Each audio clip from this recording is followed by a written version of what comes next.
Welcome to an all-new episode of Colorful Lives presented by State Farm.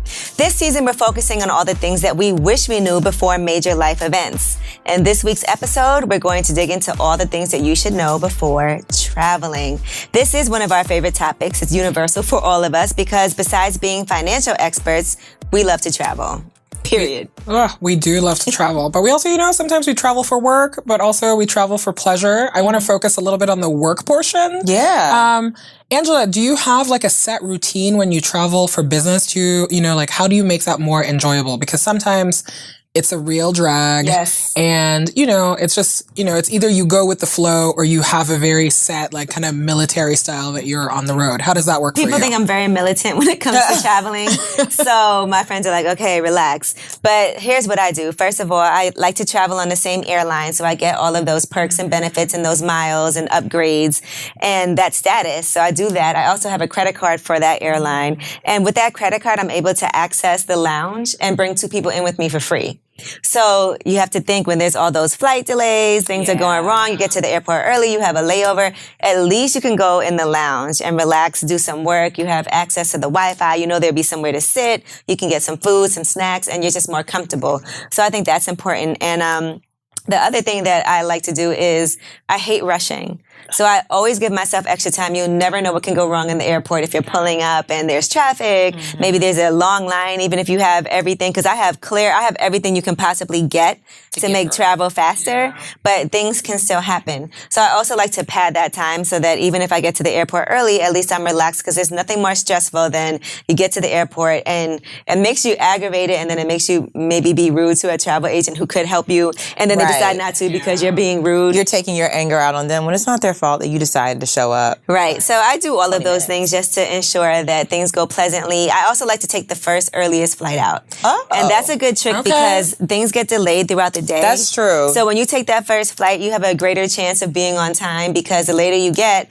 a flight is late coming in, then you're late going out, and then things just get pushed back more and more and more. So. That's so true. Yeah. Mm-hmm. I'm definitely more laid back when I'm traveling for myself, but when I travel for work, I think, I just get in a different mindset. It's just a warrior mindset. And I think also for planning, you have to be really careful if you're an entrepreneur. You have to keep those bills separately. I keep that accounting is very different because a lot of times you're asking for reimbursements at the IRS and all that kind of stuff. So I think that having a system where you are organized and it's easy to just pass on to your accountant, that's probably the best thing to do. Yeah. But yeah. Yeah. And I think so do you guys ever add in personal on business trips? Always. Cause the extra day, baby. Always. It's kind of nice to travel on someone else's dime. I know before I became an entrepreneur, that was a goal of mine, that I was going to see as many places as possible on other people's dime. Right, I'm here. Yeah. And you get those airline miles and everything. I have a few friends who travel frequently. And that's one of the things I think that they're leaving on the table is even though you're traveling for your company or someone else, it doesn't mean you can't plug your airline mile, your frequent flyer number in there or whatever rewards program it is. It doesn't mean that you can't add those to your hotel points and so forth. Travel smart. I use all my points. As a matter of fact, every year I'm able to take a free trip just based off of my miles and my points. Yeah. So I think that's great. All that work you do and then you have all those miles and again, with my credit card, I'm also able to book a flight for someone else, like a buddy that travels on the same itinerary. Yeah. And it could be it has to be in the United States, but they get to travel and get the equivalent flight with me. So I get that once a year also. We got to talk about what card that is. We'll talk about which card. I'm like, ooh. So now, Tanya, you do have a child now. Yes. And you fly with him. So tell me how that's different and how do you prepare for that? He's a frequent flying baby. Yes.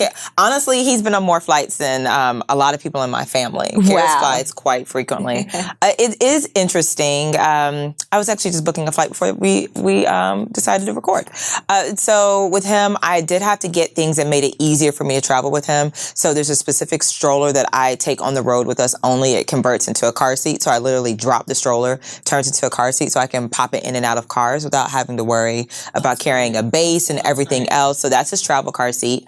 I have about 4 different carriers, but I have one carrier specifically that I can take through TSA because it's just all cloth. So it doesn't go off when I'm going through the metal detector. So I use, and it folds down really easily. I can put it in his bag, or I can just wear it around my waist or wear it around my neck like a little neck cover.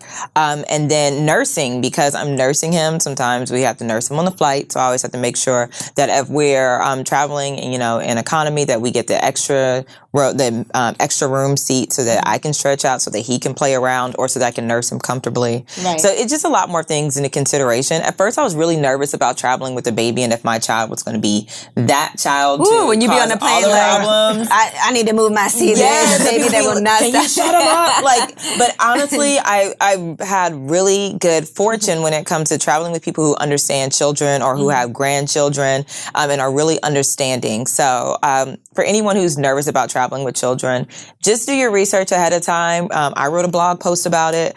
I referenced a lot of different blog posts about it, just preparing. Is it annoying when people try to touch the baby like on the plane and they're like, he's so cute? One flight attendant that kept trying to kiss him. And What? Like, girl, Relax. I know you were someone's auntie, but this is not your nephew. Yes, I definitely had someone who kept trying to kiss Karis. It's like, we try to minimize. Awkward. That's so awkward. Yeah, and at one point I felt bad about setting boundaries around how other people interacted with him, but I was like, if I don't, who will? Right. Like, if there's anything I can set boundaries around, is this little person that I brought into this world. Yeah. So, yeah, that was... He's too little to be like, nah, chill out. She was so sweet, too, and it was like, no, you can't kiss him. That's so weird. It is. So, Amina, spending significant time abroad, how has that changed your perspective, and what's the biggest difference between traveling close to home and further away from home? That's the traveling I want to do, what Amina does.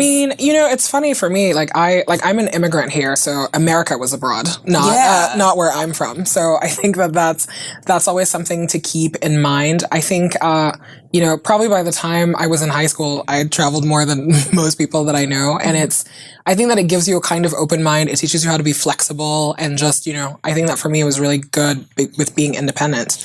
But I think that the thing that I'm realizing a lot as an adult is that you don't have to go far to travel.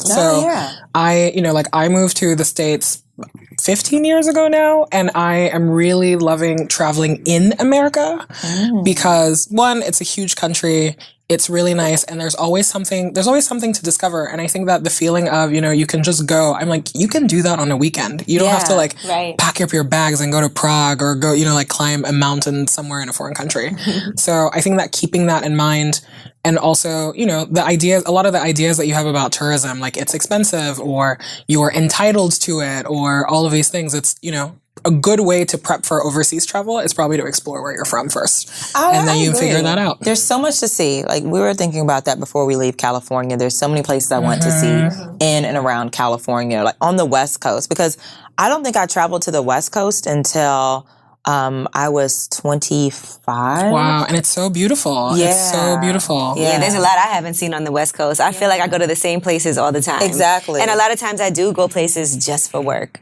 So you're in there, you do your work, you're in your hotel room, and that's it. Yeah. Yeah, I always do a Google search for day trip plus the city that I'm in, because I find that that's a really easy way to be like, if you're in any major city, what's something that's close by that you can see? And, it's nice, and you can explore without having to spend too much money, and you still get that same feeling of adventure. That's really smart. Now, adding on to this, let's talk about rental cars and rental properties.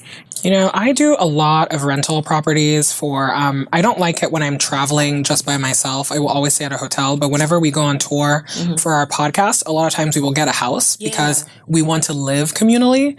And also there are a lot of travel experiences that I have there's a group of friends that we always plan a trip together, and it's nice to have a kitchen that you can all cook in and hang out. So that's really nice. But I think that you really have to weigh that against, sometimes it is cheaper to get a hotel than to get a group house. So you should do your research. And also you need to do a lot of research on all of the fees that are hidden in that, right? So there are a lot of platforms where you'll see the price and then you realize like, oh, they slap tax onto that. There is a cleaning fee. There is a fee for, towels. Exactly. Like the towel fee. Yeah, it's like random things. There are all sorts of things. And I always tell people, I was like, whatever platform that you're on, make sure that it is the safest one that you can be on. You research everything. If you see the house address, I also will Google what the address is and then look to see if people have given reviews for that place.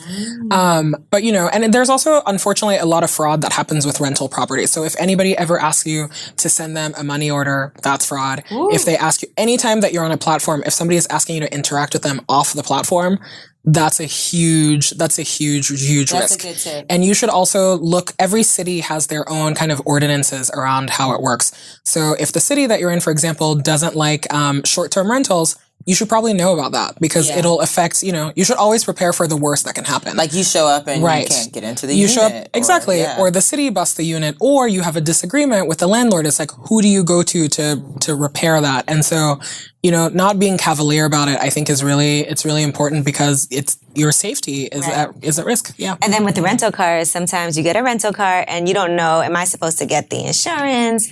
Am I supposed to get this? Do I prepay for the gas? Or am I okay with buying gas when I'm in a rush to get to the airport and have to return it? Yeah. When it comes to getting the additional insurance with the rental car, I always ask myself, how much am I going to utilize this car?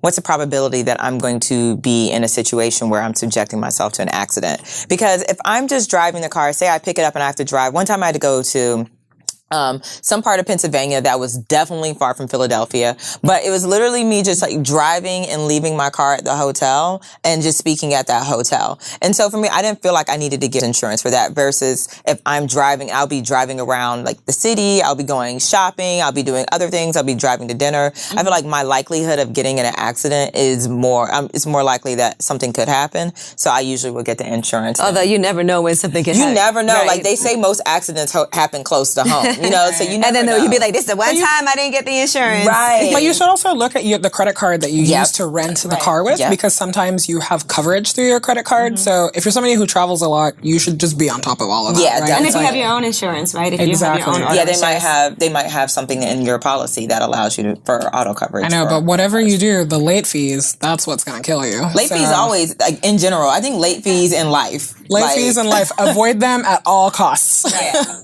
But you don't want to turn, and I think things happen when you're on the road is really calling and communicating. Yeah, just let them know. Yeah, because I've had instances where I'm going to be late. There's traffic or, something went over. And so I have to call them and let them know I'll be turning the car in. You can't just not show up and not bring just the car show back. up late. Just walk onto the lot 3 hours later, like, where have you been? But also that with hotels too, late checkout. A lot of people don't realize that you can contact them. And that's the benefit of being on top of your rewards points and staying at hotel properties that you have loyalty with. Because a lot of times they'll extend that courtesy because you're a loyalty member. Yeah, trust me, I am the queen of late checkouts. I'll call down and say, it's like, hey, I was wondering if I could get a late checkout. I don't think I ever check out on time. I always ask when I check in, but I'm also on a program where for most of the properties that I stay at, my checkout is 4 p.m. So I'm really happy to do that. But again, it's like another whole day. It's like, what program is that? It's very nice. I'll tell you about it off air. I know. Nice. I have some tips to take from you guys, which is great. I love that because I feel like I'm always learning about how to upgrade my life. You should always ask when you check in. You should say like, I always ask for late checkout even if I have my flight's at 8 a.m. And you know what? I do ask them and they always say, well, we can't tell you right now, but we can tell you, tomorrow. Yeah. And then one thing I'm going back to rental cars is making sure that you document any damage on the car before you drive it off of their lot. Take those pictures. Yes. And let's document that because I did not do this scrape in the back or this is not my dent in the hood. Sometimes I'll just ask for a new vehicle, but I feel like this other vehicle has been through it.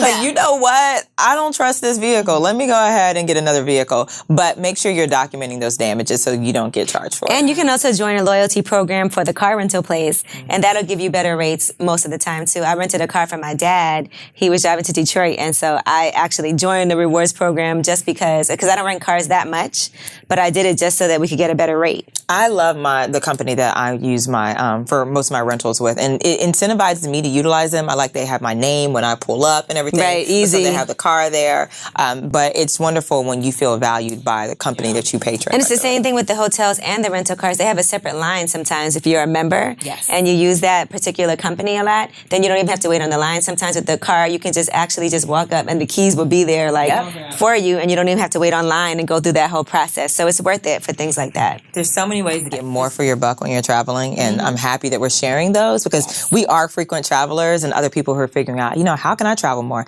This is how you can do it better for less. We're talking a lot about traveling in this week's episode, and we hope that sharing our perspective helps. But this podcast isn't the only resource. There are nearly 19,000 State Farm agents all over the U.S. who are waiting to help protect what's important to you and guide you through major life milestones. For this week's Ask an Agent segment, we reached out to Zanetta Harris Glover, who has an office in Newark, New Jersey, to get some practical advice on how to make your next trip your best trip. Ladies, we love to travel. I hope this episode has you thinking about somewhere special you would like to visit soon. I know I am. So let's talk about some ways you can save and budget for a dream vacation. Price out each part of your travels to estimate how much to save. Think about where you want to go, how you will get there, where will you stay, where you will eat, how you will get around, and how much extra spending money will you need. Calculate a ballpark estimate of these costs, and you got yourself a goal to shoot for. Save for your trip without thinking. You can set up auto transfer between bank accounts or have your employer direct deposit specific amounts to separate accounts. This helps you put aside a dollar amount or a percentage before it even hits your purse. You'll be less tempted to spend vacation money if you already stash it away. I would also consider opening a separate vacation or travel account. It's easy to open an extra bank account, and with automatic transfers, you can watch your savings grow as if by magic. For additional tips on saving and budgeting for travel, talk to your local State Farm agent or visit us at statefarm.com. For the second half of today's show, we're being joined by Jessica Nabungo. She's a jet setter with ambitious plans to be the first Black woman to travel the entire world. That's goals. She's fresh off a trip to Pakistan and only has a handful of countries left on her global bucket list. What's up, Jessica? Hello. I'm so excited to be here. So many questions for you. We're so excited. We're ready to pounce. We're ready to pounce. We're ready to pounce.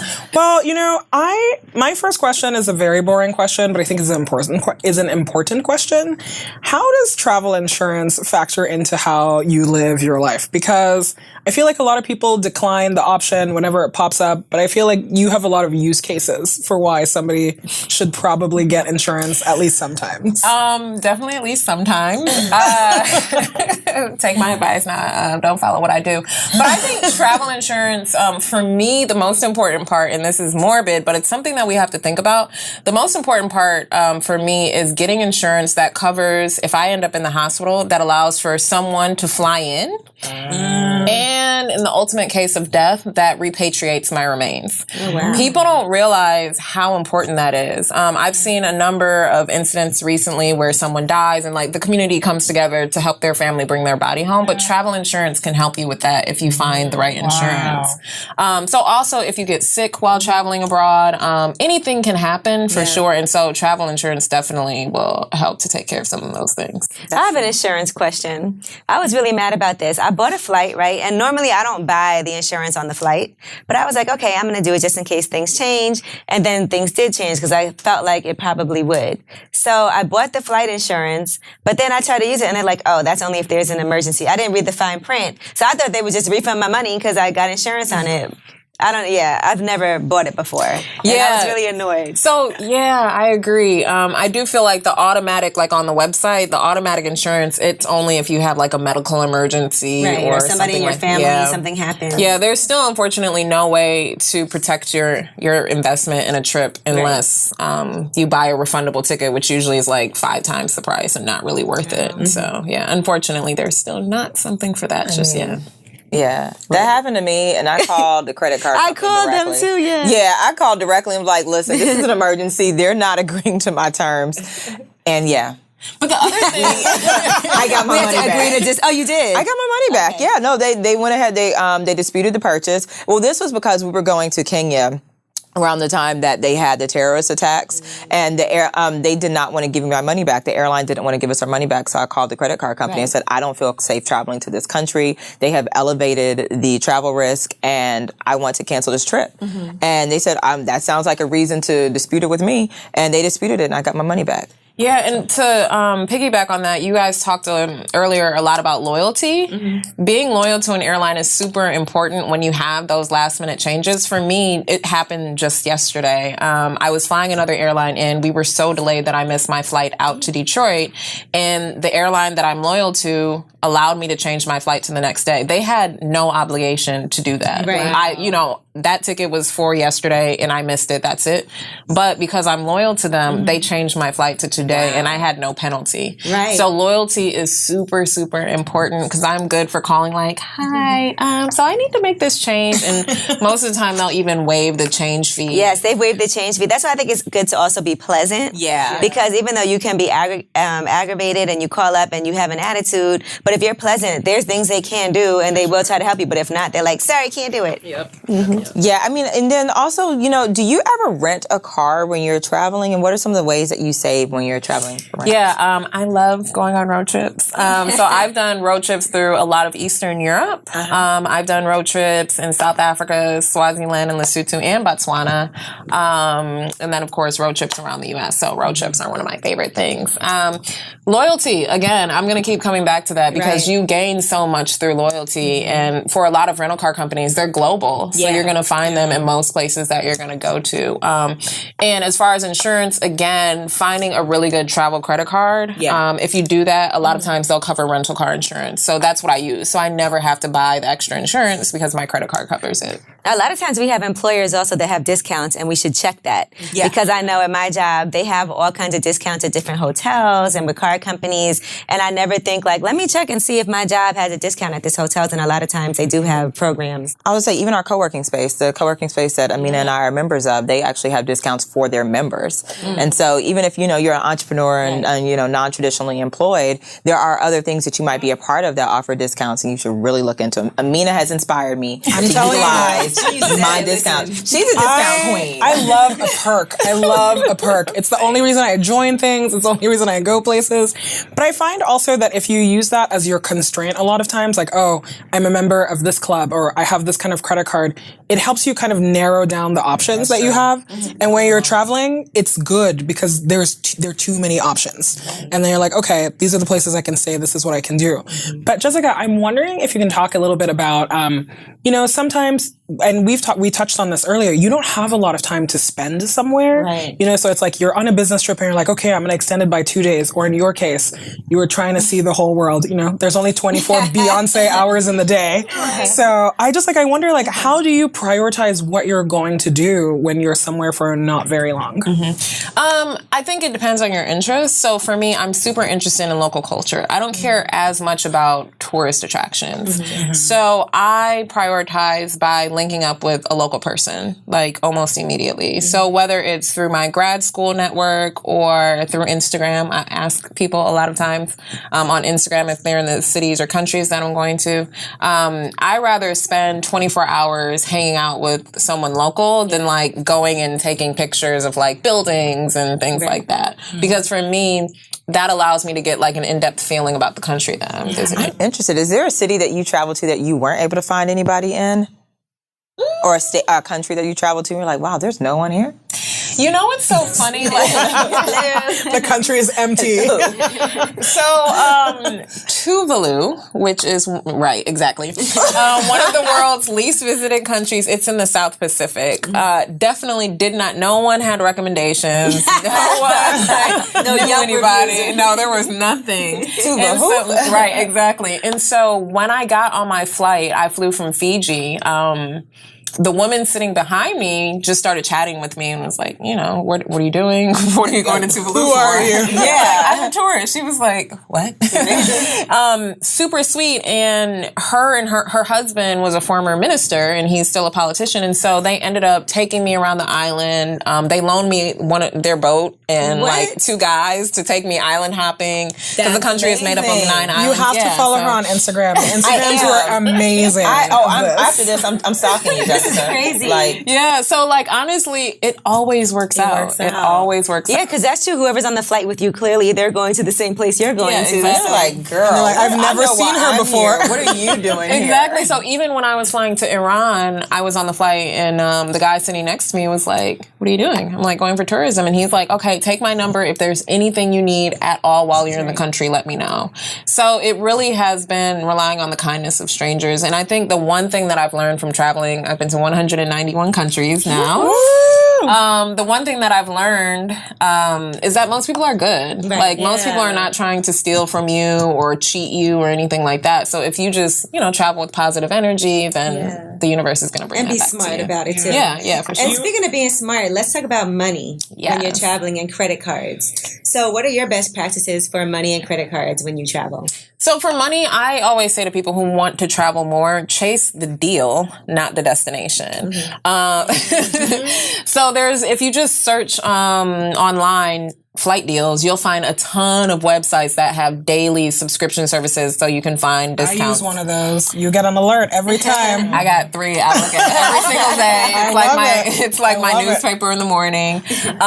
And then for sure, finding a travel rewards card is super important because you gain free travel from your everyday spending. Do you always bring cash and do you change your money over when you travel to different countries? That's a good question. So I always have a couple $100 US dollars in my wallet, cash, and it has to be crisp dollars. So what you can use in the US, you cannot necessarily use abroad. So usually it has to be no tape on it. no tape, no tears, not even a corner, and it usually has to be like newer than 2009. This sounds very specific, and it is for a reason. And the bigger the bills, it's better because if you're exchanging cash in certain countries, if you have 20s, they'll give you less money than if you. So I always travel with hundreds or 50s.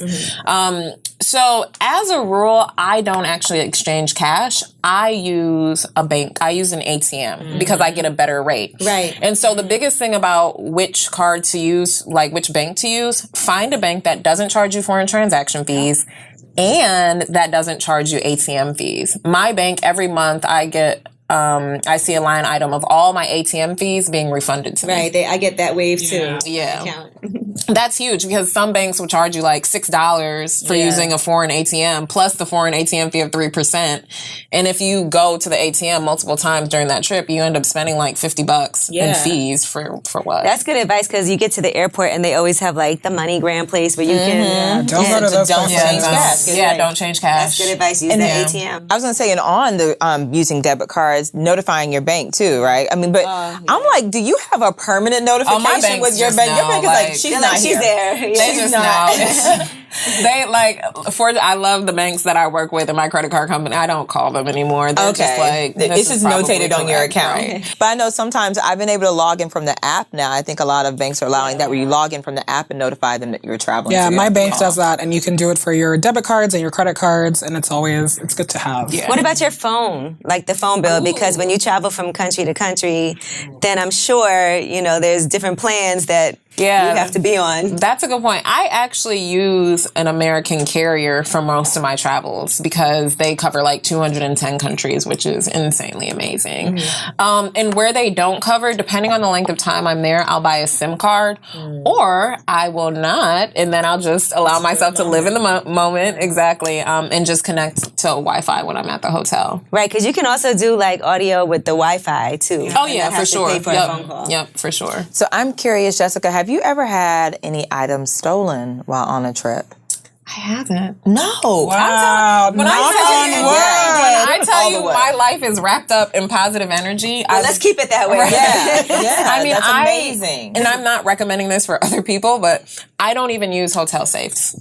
I don't use hotel I safes don't either. either. I never So- do. I don't even bring anything that is super valuable. But like passports are valuable. Well, yeah, your passport. Yeah, your But I passport. usually bring my passport with me when I leave the hotel. So I don't, because if you ever get robbed, Right. then you don't. So I think it's good to, I recommend to have a copy of your passport to take with you outside of the hotel. Cause for me, I'm like, God forbid someone pickpocket me or rob me and then I lost money and my passport and now, you have to go to the U.S. Embassy and it's But if you need your ID for something, they're okay with you using like I your use my license, yeah. Okay. Yeah. I didn't know if that was okay. Oh yeah, no, I use my license, and if they ask me for my passport, I'm like, yeah, it's in my hotel, so it won't. But I also have a picture of my passport on my phone. Yeah. Okay, so do I. And in your email. I also keep it in my Yeah, I email have it in my too, so that I email can as well. just access it in email. Yeah, for sure. That is awesome. And I think it is important to make inventory of the items that you do have a value, whether it's on your person or in your suitcase or in your hotel room. You just want to make sure you're notating. Right. This is what I have. Because I always travel with my laptop. Yeah, the laptop's important, too. but I try not to bring really expensive things like bags and shoes and things like Jewelry. and jewelry, just because I don't know what's going to happen. So I'd rather not have that in my room or, you know, have that on me when I'm walking around. I'd rather just not even put myself in I feel like it makes you a target too. Situation. If you're out here extravagantly. I'm glad that you mentioned like having to deal with the U.S. Embassy, because I think that that's, you know, it's a thing. It's definitely a bureaucracy, but I think that if you're going overseas, especially if you're not a seasoned traveler, you should always know where your closest U.S. Embassy is. Yes. There's also a service with the State Department where you can register as an American abroad, and you just never know when there are going to be emergencies. And so you might need a new passport, or somebody might need to get in touch with you, or you might be in the middle of civil unrest. So you should probably deal with that. That's a good thing to know. They can help you with so many things. I used to live in Benin in West Africa, and someone stole my identity while I was living abroad, but like in the U.S. Okay. And so I called the embassy, and they were able to help me with that. And then I had a medical issue, and I was able to call the embassy and ask them, you know, which doctors do you recommend? So there's beyond like passport services, there's other things that you can just get help for, especially like Benin is a francophone country, so my French is good, but not good enough to like speak to a doctor. So they can help you with those sorts of things as well. How do you decide, you know, like how much budgeting you're going to do when you're traveling? Like, how do you not overspend? He's like, I go all out. She's like, you want that? Like, don't ask me. I don't suggest you do this. Right. I don't think But overspending is subjective, right? It's just to your own. You decide. I save so much money on the flight search and, you know, on rewards with hotel websites and credit cards. So when I'm in a country, I pretty much do what I want to do. Like, I'm not into Michelin star restaurants, thank God. So, like, I don't end up spending nice local food. Yeah, exactly. So for me, that's not the expense. But like, for example, when I was in Nepal, I ended up spending like $300 on like a Himalaya sightseeing flight. It was like a 1-hour flight, but You're like, I did it. And I liked it. I wanted to see it. It's an experience. It is Yeah. an experience. So- And that's the beauty of being financially secure, is that you can invest in what matters to you. You can splurge a little. One more thing I want to say about passports is sometimes I've realized this when you travel out of the country, certain countries have different rules as to when your passport is about to expire. So it might be a certain amount of pages that you have to have in your passport. You can look all that up on the State Department website. Right, good to know because Or condition, like the condition your passport is in might be important. What are you doing to your passport? No, you know what? I did try to travel a few years ago with my ex-husband. That's why he's an ex. And his passport, he had accidentally put it in the washing machine, so it was tattered. Yes, he's in his back pocket. And we showed up, and we missed our flight and had to reschedule our trip because they would not let him board our flight with that passport. With see, now if that was me, I would have been like, I'll see you there when you take care of all this. I don't want both of us to miss our flight. Well, you know, It's really important to have the 6 months of validity. And the number of pages. And number of pages, which I just hit struggle mode on my Ugandan passport because I have 1 page left. And it's for my Syrian You're visa, not and going I'm like, anywhere. I know. I was in Ghana. I was like, can you please put the stamp like right in the corner? Please, I need right my on that, page. like, Most people be like, no, put it on a new page. And Right, then you're exactly. like, No, I'm like, just please don't stamp on the empty page. Yeah, some places you need to have your passport has to be good for like another year or else they won't let you in. Yeah, so when you're booking, because I had a friend who was coming to celebrate my birthday in Barbados, and he realized the day we were flying that his passport expired that day, and he could not travel. And so definitely when you're booking your flight, check your passport to make sure that you have the needed amount of time. I'm gonna check my passport expiration. Mine expires next year. we're going to meditate and we can think about that. Okay. So, All you right. know. Are you doing our money meditation now? We are going to do our money meditation now. I'm really glad that you're here with us. So I want more money. we're all going to, Tanya, what do you say? We're breathing in money, and we're exhaling money. Inhale money, Exhale money. We're doing it. So for today's money meditation, imagine your dream vacation. Money is no object. You can go wherever you want to go. Think about that bucket list goal that you really want to pull off. Besides money, what is stopping you from reaching that goal? So take a moment to think about how freeing it can be to enjoy a cheap getaway without all of the extra stress of spending money. And can you remember back to a cheap trip you went on that wouldn't have been as fun or as memorable if you had spent more money? Okay. Do you want to start us off, Angela? No, because I'm just thinking about a trip that I went on. And so one of my old bosses, he was invested into this hotel resort. at Turks and Caicos. And it is the most amazing place I've ever stayed, right? But I didn't have to pay for the room or anything. And they had chefs that like cooked for us breakfast, lunch, and dinner. You tell them what you want. They go to the supermarket, they buy it, you know, everything. It was amazing. Infinity pool, all of that. And I just remember that one night, and I didn't have a lot of money to spend myself. So I was really grateful that like they brought us on this trip. I brought one of my friends with me too. And it was a group of us. And we were like, one day, my friend and I were like, we're going to go to a local bar and, you know, go hang out. And I think there was a fight on. We wanted to go watch a fight.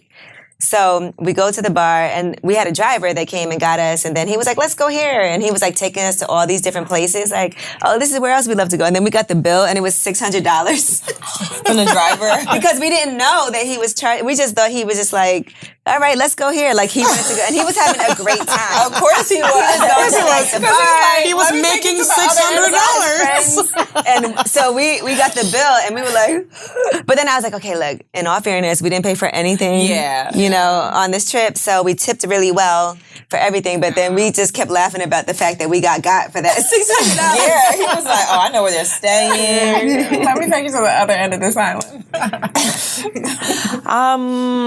So destination. I have so many places I want to go that I haven't gone. The two, like the next places I will go, well, three. Going to South Africa. I want to visit the Amalfi Coast and like that whole stretch of land or that area of the world. And then I have not been to Tokyo yet, so I really want to go to Tokyo. I'm going to give you all my tips. Yeah, you told me about when I went to Hawaii and I lived it up in Hawaii. So those are the destinations I want to go to. That's perfect. What about you? My destination, when I closed my eyes and I was meditating, is Bora Bora. Ooh. Yeah, and I think the thing holding me back is the lack of a man. Like, I do a lot of stuff. I've done 85 countries solo, and I'm fine with it, but I'm not going to Bora Bora without a man. There's a man that will find you and be like, hey, girl, you want to go on a trip? But you know, like you've seen that, because I've looked at going to Bora Bora, and they're, you know, like even the beds, they're like, there's nothing for single people. Like, Yeah. They just you like have to go with it is somebody. marketed as a you know, if you want to go on a definitely a honeymoon with me, let's talk about it. Okay, if I'm So it still can't be single a in girl's 2 trip. years, Let's talk about it. No, it's not a girl's trip. Good to no. know. No, I'm not going. Not But if gonna I'm Bora- still single in 2 years, we Let's can talk about it. I feel really blessed because I have ticked my bucket list of everywhere I wanted to go to, and some of those places I've gone to multiple times. I think that when I was meditating on a place that was really an unexpected find is I remember when I was living in New York a couple of years ago, and I was really broke. Like I had just moved to New York. The grind was really getting me down. I couldn't afford anything. And somebody like told me about going upstate, and I was like, well, everything above 14th Street is upstate as far as I'm concerned. So I don't know about this. But I ended up going to Hudson and like camping on this farm. Like I borrowed some camping gear. I didn't know what I was doing. And all I had to pay was like the price of the Metro North. And I had like a great 4 days. I went hiking. I like ended up in a creek, and it was literally just a couple hours away from New York. And I remember in that moment, I felt very rich, even though I had nothing. I just had nothing. And I was like, I got to escape where I live, and I had a beautiful weekend, and I can come back home. Beautiful, Amina. Well, of course, you know we want to hear what you came up with. So let us know your response to this week's money meditation. All you have to do is post on social media and use our hashtag. I always tell you what it is. It's hashtag Live Colorful. That's Live Colorful with 2 L's at the end of full. Live Colorful. Thanks for joining us. Thank you for having me. Live colorful and travel. Yes, and I will be following you on those next adventures. And I'm just going to go look at all, like, stalk the rest of your And I will follow you on social media and follow you on your adventures. And where can we find your work? You can find me all over the internet at The Catch Me If You Can.